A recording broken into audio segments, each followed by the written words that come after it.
দেশের চলমান পরিস্থিতি নিয়ে আইন উপদেষ্টা এবং স্বরাষ্ট্র উপদেষ্টার পদত্যাগের দাবি চেয়ে সকাল 10টা থেকে আমরা দেখেছি যে চট্টগ্রামের এন্টিরেপ ইউনিটি নামের একটি ছাত্র সংগঠন সকাল 10টা থেকে কিন্তু তারা যে চট্টগ্রামের প্রেস ক্লাবস্থ চট্টগ্রাম প্রেস ক্লাবস্থের দীর্ঘ আধা কিলোমিটার একটি সড়ক তারা অবরোধ করে এবং তারা কিন্তু তাদের যে গণ অনশন সেই গণ অনশনটি চালিয়ে যাচ্ছে।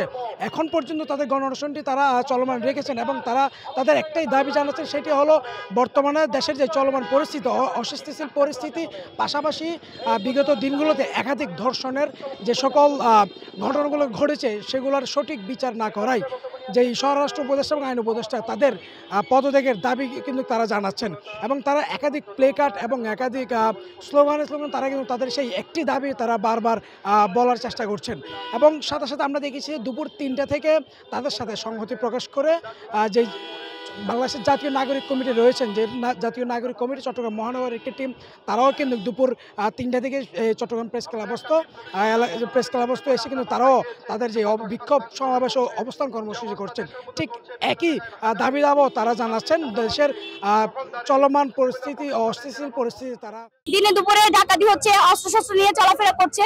সো আমাদের টহলটা বাড়ানো দরকার, প্রশাসনিক টহল বাড়ান। আপনাদের যদি সৈনিক কম থাকে আপনারা সৈনিক আরো বাড়ান, আপনারা ডিস্ট্রিক্টে জেলায় আরো বেশি সৈনিক বাড়ান। আপনাদের প্রশাসনিক যদি জনবল কম থাকে আপনারা জনবল বাড়ান, কিন্তু আমাদের মেয়েদেরকে, আমাদের ভাইদেরকে, আমাদের দেশবাসীকে, সাধারণ জনগণকে নিরাপত্তায় থাকার সুযোগ দেন এবং তাদের সেফটি নিশ্চিত করেন। আমরা এটাই চাই, এটাই আমাদের দাবি। দায়িত্ব পালনে ব্যর্থ হন, গদি ছেড়ে দিন, আমরা পুনরায় বিপ্লবী সরকার গঠন করব।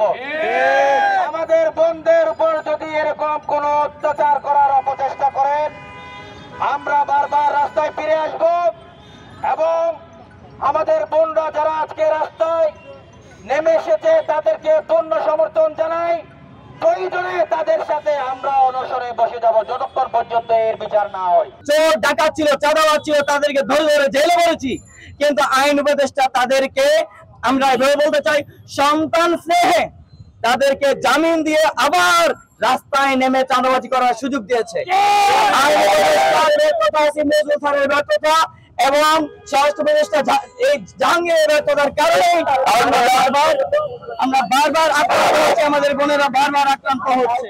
এন্টিরেপ ইউনিটি তারা কিন্তু জানাচ্ছেন যে আসলে তাদের যেই 10টা থেকে গণ অনুষ্ঠান শুরু হয়েছে সেই গণ অনুষ্ঠান তারা কতক্ষণ রাখবে তারা এখনও জানে না। যদি তাদের দাবি দাবাগুলো মেনে নেওয়া হয় এবং যেই চট্টগ্রামের রেঞ্জে যে ডিসি রয়েছেন এবং পুলিশ কমিশনার রয়েছেন তারা যদি এসে তাদেরকে আশ্বাস দিতে পারেন যে আসলে ধর্ষকদের বিচার তারা করবেন এবং তাদের সময় অনুযায়ী তারা ধর্ষকদের বিচারের আওতায় নিয়ে আসবেন, তাহলে তারা তাদের যেই গণ অনুষ্ঠান সেই গণ অনুষ্ঠান থেকে তারা সরে দাঁড়াবেন। দর্শক, চট্টগ্রাম প্রেস ক্লাবস্থ যেই গণ অনুষ্ঠান ছিল সেই গণ অনুষ্ঠান থেকে আমার কাছে এই ছিল সর্বশেষ। এতক্ষণ আপনাদের সাথে যুক্ত ছিলাম আমি আবাদুল হক।